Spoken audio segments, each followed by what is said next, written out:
Hi, I'm Brenda Reiss, Forgiveness Coach, and I'm coming to you to talk about forgiveness and what forgiveness is not. So, after you've been wronged, right, and the initial wave of emotions have passed, and you're presented with this challenge: do I forgive the person? Now, in forgiving, you let go of your grievances and your judgments, and you allow yourself to heal, okay?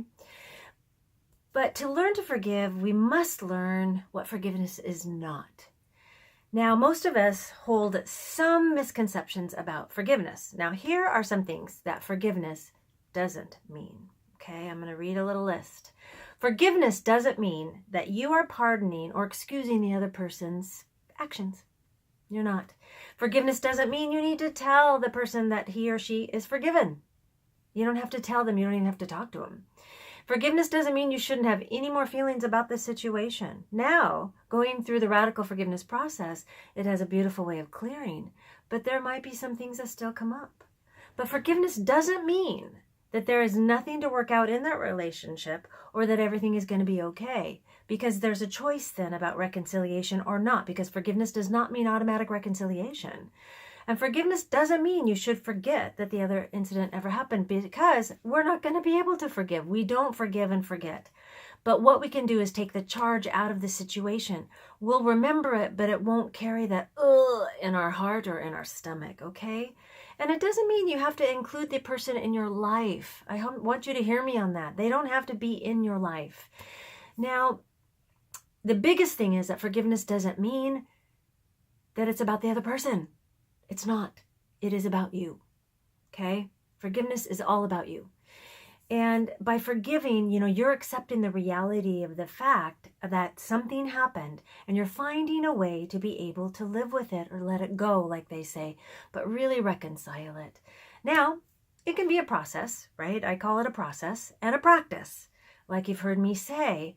And it's important because it doesn't mean that you have to be in love, okay? All you've got to do is really find a way that you can come to an agreement with yourself. So why is it so hard to forgive if everything is okay for me? If it's about me, why is it so hard? Well, it could be the fact that you're filled with still thoughts of retribution or revenge. I've had those. It could be that you enjoy feeling superior. It could be that you don't know how to resolve the situation, right? So you're just holding on to this. It could be that you're addicted to the adrenaline of being angry. A lot of us are.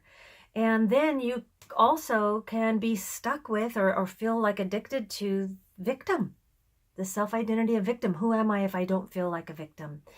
And the other part is, are you afraid to forgive that person? Are you afraid that if you forgive, it means you have to reconnect? That's reasons why it's so hard.